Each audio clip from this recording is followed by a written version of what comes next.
হাতে আঙ্গুলি গুলি ভাঙছে বিলাল ভাঙা আঙ্গুলি উপরে উঠে বলে হাত হাত আল্লাহ এক আল্লাহ এক আল্লাহ এক। উমাইয়া সহ্য হলো না বাবা আমার বন্ধুরা আমার সে উমাইয়া বাপ লাগাতে সত্য কানা বিলালের বুকের উপরে বসে জীবন কান্দা বাহির করে বাবা জীবন ভিতরে কানা ঢুকে দিল ফিরিঙ্গি রক্ত বেরিয়ে গেল। উমাইয়া বলে বিলাল আজকে থেকে আমি তোমার আল্লাহ বন্ধ করে দিলাম, আজকে থেকে আল্লাহ জিকির করতে পারবে না।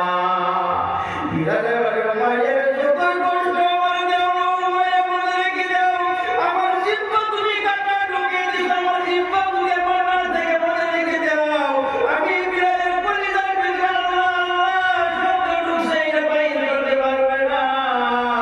কে যেন বলছে বিলাল কে যেন বলে বিলাল তুমি আহাত মনে মনে বলে জুড়ে বলো না উচ্চারণ করো না আহাত আল্লাহ আল্লাহ আস্তে আস্তে বলো কারণ উমাইয়ার কানে খবর গেল উমাইয়া তোমাকে আঘাত করবে আর মারবে। বিলাল বলে না না আমি আল্লাহ জুড়ে জুড়ে আল্লাহ বলি উমাইয়া যতই কষ্ট আমার দেখ যতই মারবে মারুক আমারে আমি বিলালের ইমানের জোর ভালো বেড়ে যায়, ইমানের জোর বেড়ে যায়।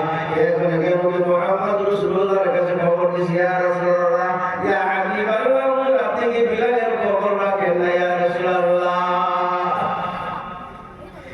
নবী বলে আমার বিলালের কি হয়েছে হুজুর বিলালের জিহ্বায় ভালো লাগাতে শক্ত কাটা ঢুকে দিছে, সারাটা শরীর ক্ষত বিক্ষত হয়ে গেছে, এখন চাকু মারা মারছে বিলালের সারাটা শরীর রক্ত রঞ্জিত হয়ে গেছে। আমার নবী মুহাম্মদ রাসূলুল্লাহ চোখ থেকে পানি বেরিয়ে গাল বেয়ে বেয়ে পড়া আরম্ভ হয়ে গেছে। ডাক দিছে আবু বকর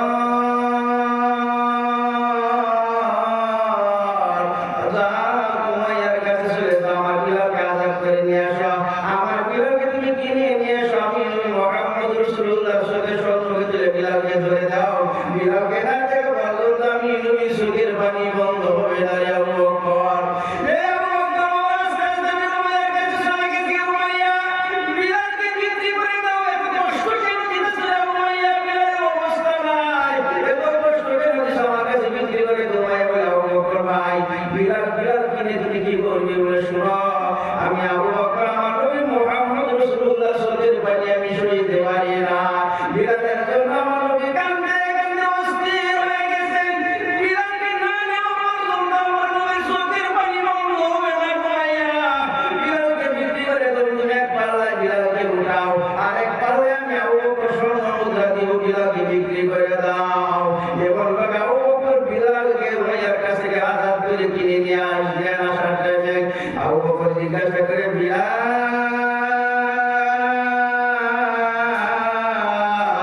এত কষ্ট তুমি কেমনে সহ্য করছো রে বিলাল। বিলালে বলে আবু বকর ভাই শোনো ভাই মুনাদি মুনাদি বিলাল সামায়া বিলাল আল্লাহর মালায়েকা আওয়াজ দৈনিক একবার জিজ্ঞাসা করতো বিলাল তোমার খবর কি। আমি যখন আল্লাহর গায়ে আওয়াজটা শুনতাম আবু বকর বললাই আল্লাহর কসম খেয়ে বলি আমি সমস্ত কষ্ট আমি ভুলে যাইতাম। আল্লাহ যখন আমার খবর বলতো আমি সমস্ত কথা ভুলে যাইতাম, কোনো কষ্ট আমার মনে থাকতো না। এবার আবু বকর বলে বিলাল তোমার জিহ্বাটা বাহির করে দাও, জিহ্বার ভিতরে কাটা ঢুকছে কাটাটা আমি ভুলে দেই রে বিলাল। বিলাল বলে না না কইলো না কইলো না সিদ্দিক কইলো না নবীজি না দেখায়া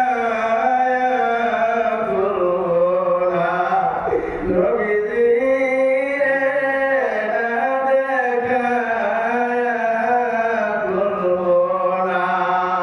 বিলালের মাথাটা বকর ভাই কাটা খুলো না কাটা খুলো না তুমি মুহাম্মদ রাসূলুল্লাহকে আমি জিহ্বা না দেখানি পর্যন্ত জিহ্বার কাটা আমার নবীকে না দেখানি পর্যন্ত আমি খুলতে দিব না।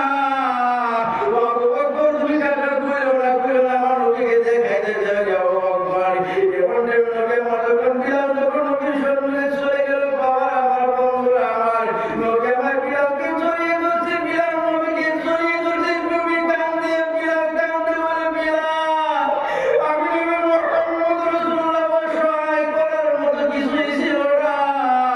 আমি তোমার অবস্থা শুনছি রে বিলাল মনে রেখে দাও, আজকে যেমনি তোমার শরীরের রক্ত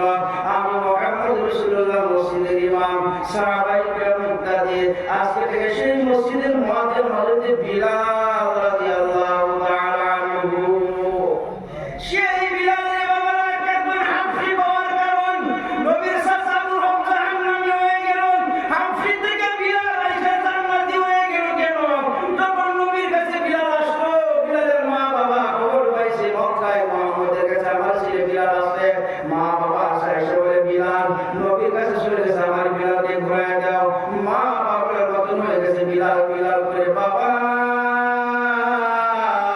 বিলালের জন্য কাঁদতে কাঁদতে স্থির হয়ে গেছে নবী বলে বিলালের মা বিলালের বাবা শোনো বিলালকে নিভে দিলে কি নাই বিলাল যদি সময় ইচ্ছায় চলে যায় আমি ওই বাধা দিব না বিলাল যদি না যায় আমি বিলালকে জোর করে তোমাদের হাতে তুলে দিব না সুবহানাল্লাহ আর জোরে বলা যায় কিনা সুবহানাল্লাহ এবারে বিলালে বলে মা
বিলাল একজন গোলাম নবীজি কি বুঝলো হাফসিন থেকে জান্নাত হয়ে গেল আজকে কোরআনের মুখালিফ যারা করলো আল্লাহ রাসূলের